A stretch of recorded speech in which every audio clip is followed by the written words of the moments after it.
ఓం నమ శివాయ. శ్రీ మాత్రే నమః. ఓం శ్రీ సాయిరాం. అందరికీ నమస్కారం అండి.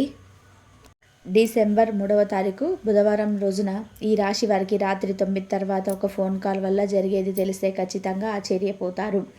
అయితే ఈ యొక్క రాశి వారికి ఎటువంటి గోచార ఫలితాలు ఉన్నాయి, రాత్రి 9 తర్వాత ఎటువంటి ఫోన్ కాల్ ద్వారా వీళ్ళకి ఏం జరుగుతుంది అనేటువంటి పూర్తి అంశాలను ఇప్పుడు ఈ వీడియోలో తెలుసుకుందాం. వీడియోని ఎక్కడ కూడా స్కిప్ చేయకుండా చివరి వరకు చూడండి. అప్పుడే మేమేం చెప్తున్నామో మీకు పూర్తిగా అర్థమవుతుంది. ఇక వీడియోలోకి వెళ్తే కనుక, అలాగే వీరికి ఫోన్ కాల్ వల్ల తెలిసేది మాత్రం ఖచ్చితంగా ఆశ్చర్యపోతారు. అయితే వీరికి ఫోన్ కాల్ వల్ల ఆశ్చర్యానికి గురి చేసేటువంటి ఎటువంటి అంశాలు అనేటివి రాబోతూ ఉన్నాయి. అలాగే ఎటువంటి ఫోన్ కాల్ వల్ల వీరికి ఎటువంటి గోచార ఫలితాలు ఉన్నాయో కూడా మనం తెలుసుకుందాం. ఈ యొక్క రాశిలో జన్మించినటువంటి వ్యక్తులకి ప్రస్తుతం అయితే జీవితంలో ఎన్నో కష్టాలను అనుభవించి ఉన్నారు. అంటే వీరి జీవితంలో అనేక రకాల ఇబ్బందులను, కష్టాలను కూడా పొంది ఉన్నారు. అనేక రకాల ఇబ్బందులు కూడా వీరికి వచ్చే అవకాశం అయితే కనిపిస్తుంది. అంటే వీరు అన్నింటినీ కూడా ఎదుర్కొని ముందుకు వెళ్ళినటువంటి వ్యక్తులు. ఎన్నో రకాలైనటువంటి ఆటంకాలను, ఎన్నో రకాల సమస్యలను వీరు ఎదిరించి ధైర్యంగా కూడా తట్టుకొని నిలబడినటువంటి వ్యక్తులు. అయితే వీరికి వ్యాపారం అభివృద్ధి చేయాలనేటటువంటి ఆలోచన ఎక్కువగా ఉంటుంది. రాజకీయ రంగాల వైపు వీరికి ఎక్కువగా ఆసక్తి అనేది ఉంటుంది. రాజకీయ రంగాలలో వీరికంటూ ఒక ప్రత్యేకమైనటువంటి స్థానం ఉండాలి అని చెప్పి కోరుకుంటారు. అంతేకాదు, వీరు నూతనంగా ఏదైనా ప్రారంభించినా సరే అది కాస్త ముందుకు వెళ్ళాలి అని చెప్పేసి ఆలోచనలతో చాలా కష్టపడుతూ ఉంటారు. ఎన్ని రకాలైనటువంటి గ్రహాలు అనేటివి వీరికి అనుకూలంగా ఉన్నా లేదా ప్రతికూలంగా ఉన్నా ఈ గ్రహాలను కూడా పట్టించుకోకుండా ముందుకు వెళ్తూ ఉంటారు. గ్రహాలు అనేటివి వీరికి అనుకూలంగా ఉండాలన్న ఆలోచన అయితే ఉంటుంది. కానీ వీరు గ్రహాలను కాకుండా కష్టాన్ని నమ్ముకొని ముందుకు వెళ్తారు. కానీ కొన్నిసార్లు మనం ఎంత కష్టపడినా సరే కలిసి రాదు. దీనికి కారణం గ్రహాలు అనుకూలంగా లేకపోవటమే. నిత్య జీవితంలో మనకు ఏదైతే ఒక ముఖ్యమైనటువంటి పనిని మొదలు పెట్టాలి అన్న, ఒక గృహప్రవేశం చేయించుకోవాలన్నా, ఒక గృహాన్ని కొనాలన్నా, ఒక వాహనాన్ని తీసుకోవాలన్నా కూడా మన పేరు బలం ఎలా ఉంటుంది, అలాగే మనకు ఎటువంటి గోచార ఫలితాలు ఉన్నాయి అనేది ఆలోచించి చూసి మరి మనం ముందడుగు వేస్తూ ఉంటాము. అలా మనం గ్రహాలను ఖచ్చితంగా కూడా నమ్ముతూ ఉండాలి.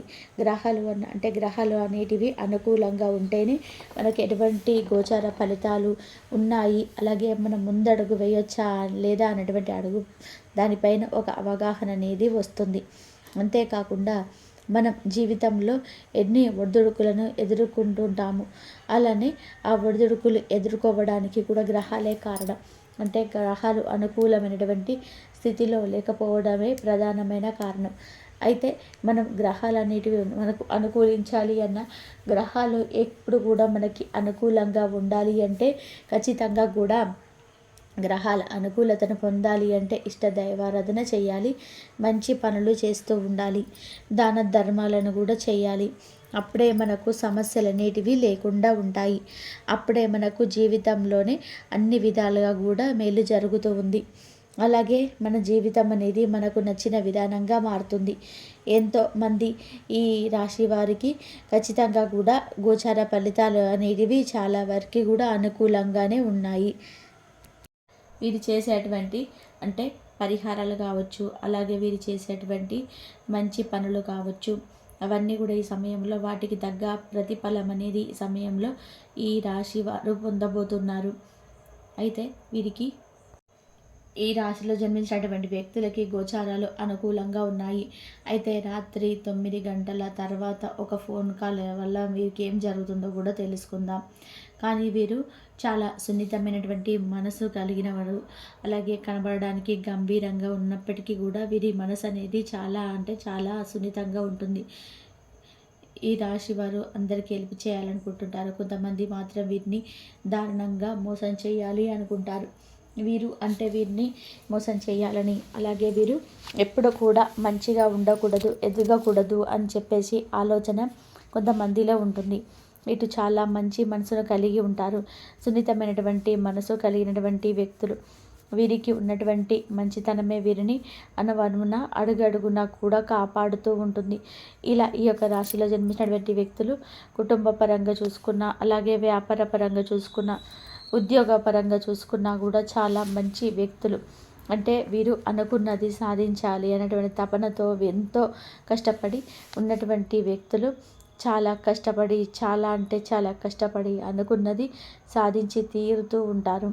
అలానే కొంతమంది ఈ రాశిలో జన్మించినటువంటి వ్యక్తులు ఆల్రెడీ వీరు ఎంతో కష్టపడి అనుకున్నది సాధించి ఉంటారు. వీరు జీవితంలో ఎటువంటి సమస్యలను అయినా సరే ఎదుర్కొని ముందుకు వెళ్ళినటువంటి వ్యక్తులు. అలాగే వీరి జీవితంలో ఎన్నో కష్టాలను, ఒడిదుడుకులను ఎదుర్కొని ఉన్నటువంటి వ్యక్తులు కూడా. వీరు మంచి మనస్తత్వాన్ని కూడా కలిగి ఉంటారు. మానవత్వం ఎక్కువగా ఉంటుంది. నలుగురికి సహాయం చెయ్యాలి, మేలు చేయాలనేటువంటి ఆలోచన వీరిలో అత్యంత ఎక్కువగా ఉంటుంది. అలానే వీరి నడవడిక అనేది చాలా అద్భుతంగా ఉంటుంది. 10 మందికి ఆదర్శంగా కూడా నిలిచేలాగా ఉంటుంది. అలానే వీరు ఎవరినైనా సరే కనీసం వీరి మాటలు, చేతలు కూడా ఎవరిని కూడా బాధ పెట్టకుండా ఉండాలి అనేటువంటి ఆలోచన వీరిలో ఎక్కువగా ఉంటుంది. మంచి చేయాలనే తపన ఎక్కువగా ఉంటుంది. అలానే ఎవరికైనా సరే మంచి చేయాలి, ఏ రకంగానైనా సరే ఎవరికైనా మంచి చేయాలన్నటువంటి ఆలోచన, తపన అనేది వీరిలో అత్యంత ఎక్కువగా ఉంటుంది. తమ జీవితంలోనే అత్యంత ఎక్కువగా ఉన్నతమైనటువంటి స్థాయిలో ఉండాలి అని. అలాగే ఈ రాశి వారికి రాత్రిలోపు ఒక ఫోన్ కాల్ వల్ల వీరికి గుడ్ న్యూస్ అయితే అందుతుంది. ఏ రకమైనటువంటి ఫోన్ కాల్ అయినా సరే కావచ్చు, ఖచ్చితంగా కూడా గుడ్ న్యూస్ని మాత్రం అందుకుంటారు. ఒక ఫోన్ కాల్ అనేది వీరికి ఒక శుభవార్తను తెచ్చిపెడుతుంది. అలానే ఆ ఫోన్ కాల్లో ఎలాంటి మీకు వివాహ శుభకార్యమే కావచ్చు, ఇంట్లో శుభకార్యాలు జరిగేటువంటి శుభవార్తనే కావచ్చు, అలానే మీకు ఉద్యోగ పరంగా కావచ్చు, ఏదైనా సరే ఒక ఫోన్ కాల్లో మాత్రం శుభవార్తనైతే వినబోతున్నారు ఈ రాశివారు. ఖచ్చితంగా కూడా ఈ రాశి వారికి రాత్రిలోపు ఫోన్ కాల్లో ఒక శుభవార్తనైతే విని తీరుతారు. గోచారం అనుకూలంగా ఉంది. ఇష్టదైవత ఆరాధన చాలా మేలు చేస్తుంది. ఇష్టదైవాన్ని పూజించడం వల్ల వీరికి ఉన్నటువంటి కష్టాలు 100% కూడా తొలగిపోతాయి. కొన్ని ముఖ్యమైనటువంటి మార్పులు, అలాగే మీరు ఆశగా ఎదురు చూస్తున్నది కూడా కొంచెం దక్కకపోవడం అనేది కూడా జరుగుతుంది. కాబట్టి మీకు రావాల్సిన ధనం కూడా తిరిగి రాకపోవడం కావచ్చు, అనుకోకుండా మీకు ఒకసారిగా బాధపడతారు, భావోద్వేగానికి లోనవుతారు. ఇన్ని రోజుల నా ఆలోచన ఏమిటి, నేనేమి ప్రత్యేకంగా పూర్తిగా మారిపోయాను, అంతేకాదు నేను ఒకప్పుడు నా మీద నలుగురు ఆధారపడే పరిస్థితి ఉండేది, కానీ ఇప్పుడు నేనే ఒకరి యొక్క ఆలోచనలో ఆధారపడవలసినటువంటి పరిస్థితి కూడా వచ్చింది అనుకుంటూ మీరు ఒక్కసారిగా భావోద్వేగానికి లోనై బాధపడుతూ ఏడ్చేయాలో కూడా అర్థం కాని పరిస్థితుల్లోకి అయితే వెళ్ళిపోవడం అయితే జరుగుతుంది. ముఖ్యంగా మీరు పూర్తిగా కూడా ఈరోజు అన్ని విధాలుగా కూడా ఇబ్బందులను అనేటివి జరుగుతూ ఉన్నప్పటికీ కూడా వీరికి ప్రధానమైనటువంటి కారణం మాత్రం డిసెంబర్ 3న ఈ రాశి వారికి వారిపైన ఉన్నటువంటి ప్రధానమైనటువంటి గ్రహస్థితులే కారణమని చెప్పుకోవాలి. ఈ రోజున ఈ రాశి వారికి మీకు అలాగే లోపల బాధను ఎక్కువ కూడా మోసుకోవడం, అలాగే నాకు తాను చాలు అనే ధోరణి పెరగడం కూడా జరుగుతుంది. మరి మీకు ఎటువంటి యోగాలు, ఈ గ్రహాలు ఎటువంటి యోగాలు ఉన్నా సరే కానీ మీకు మంచి జరగాలి అంటే మాత్రం దైవానుగ్రహం ఉండాలి, దైవానికి పూజ చేసుకోవాలి. మీకు ఎటువంటి ప్రభావాన్ని అయితే చూపించకుండా ఉంటుంది. కుటుంబపరమైనటువంటి భావోద్వేగాలు కూడా ఉంటాయి, అవి కూడా తగ్గిపోతాయి. మీరెంత కూల్గా ప్రవర్తిస్తే అంత మంచి జరిగే అవకాశం అయితే ఉంటుంది. మీరు ఎన్ని బాధలున్నా సరే ఆ బాధల నుంచి తొలగించబడతారు. మీకు కొన్ని లాభ నష్టాలు కూడా ఉండే అవకాశం అయితే ఉంది. నష్టాలు ఏంటంటే అన్నెసరిగా ప్రెజర్గా అనుభవిస్తారు. అలాగే అనుకున్న వ్యక్తి అర్థం చేసుకోరు. మళ్ళీ కొద్దిసేపు మౌనం పెరగడం, హృదయం పైన కూడా భారమైన ఆలోచనలు, ఎవరి మాట్లాడినా మీకు పెద్దగా ఆనందం రాని పరిస్థితి కూడా ఉంటుంది. మరి లాభాలు ఏంటంటే నిజంగా విలువైన వారి మనసు దూరం అవుతుంది మెల్లగా. అలాగే మీ యొక్క స్వభావం బలమైనటువంటి పూర్తిగా కూడా అసలు ప్రెజర్ పెరుగుతుందని చెప్పుకోవాలి. అలాగే మిమ్మల్ని మోసం చేసేటువంటి వ్యక్తి గురించి తెలిసేటువంటి శక్తి వస్తుంది. మీ జీవితంలోనే ఎవరిని కూడా ఉంచాలి, ఎవరిని వదిలేయాలి అనే క్లారిటీ కూడా వస్తుంది. భావోద్వేగం బలం కూడా పొందుతారు. ఒక పెద్ద తప్పు జరగకముందే మీకు హెచ్చరిక అనేది లభిస్తుంది అని చెప్పుకోవాలి. మరి ఈ విధంగానైతే సాయంత్రం మీకైతే నైటు ఒక 9 తర్వాతనైతే మీకైతే మీలో ఫీల్ అవుతా అంటారు. ఎవరితో చెప్పినా అర్థం చేసుకోరని ఒక భావన అయితే మీలో అయితే ఉంటుంది. అలాగే ఒకరి వల్ల కూడా కలిగినటువంటి గాయం మీ యొక్క సొంత గదిలో నిశ్శబ్దంగా కూర్చున్న స్థితిని తీసుకొస్తుంది. కన్నీళ్ళు రానున్న మీరు అదుపులో పెట్టుకోవడం, మీ యొక్క జీవితాన్ని లోపలే విశ్లేషించే సమయం ఇది. ఇది మీ యొక్క ఆత్మ బలాన్ని కూడా క్షణం లాంటిదని చెప్పుకోవాలి. ముఖ్యంగా మీరు కొన్ని జాగ్రత్తలు అయితే పాటించాలి. అవి ఏంటి అంటే సాయంత్రం తర్వాతనైతే ఎటువంటి ముఖ్యమైనటువంటి వ్యక్తితో విషయాన్ని చర్చించవద్దు. ఎలాంటి నిర్ణయమైనా సరే తక్షణమే తీసుకోదు. ఒంటరిగా బాధపడకుండా లోతుగా ఆలోచించి మీరు ఫోన్లో వచ్చే మెసేజ్ని బట్టి మీరు పూర్తిగా భావోద్వేగమైనటువంటిగా చదవద్దు. నెగిటివ్ ఆలోచన మీ మనసులోకి పంపించవద్దు. మరి ఈరోజు కొన్ని పరిహారాలు పాటించడం వలన మీరు ముఖ్యంగా కొన్ని పెద్ద సమస్యల నుంచి బయటపడవద్దు.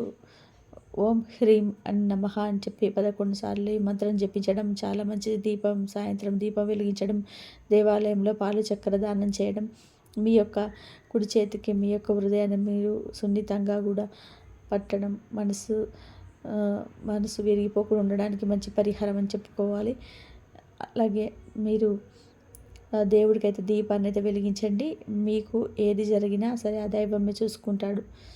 అలాగే సాయంత్రం మీకైతే మీలో మీరే బాధపడిన పరిస్థితి అయితే వచ్చినా సరే మీరు మీ బలహీనత కాదు, మీ యొక్క హృదయాన్ని ఎంతో సున్నితంగా మీరు ఎంత విలువైనటువంటి వారు అనే విషయాన్ని మీకే తెలియజేయడానికి వచ్చిన ఒక ఆత్మ పరిశీలన సమయం అని మీరు గమనించుకోవాలి. ఈ యొక్క వీడియో మీకైతే నచ్చిందని చెప్పి అనుకుంటున్నాను. నచ్చితే తప్పకుండా కూడా లైక్ చేయండి. ఈ వీడియో కనుక మీకు నచ్చితే సబ్స్క్రైబ్ చేసి షేర్ చేయడం మాత్రం అసలు మర్చిపోకండి. కామెంట్ సెక్షన్లో ఓం సాయిరామ్ లేకపోతే మీకు ఇష్ట దైవాన్ని అయినా సరే కామెంట్ చేయడం మర్చిపోకండి. ఓం నమః శివాయ, శ్రీ మాత్రే నమః అని చెప్పేసి కామెంట్ అయితే చేయండి. ఇంతవరకు చూసినందుకు ధన్యవాదాలు.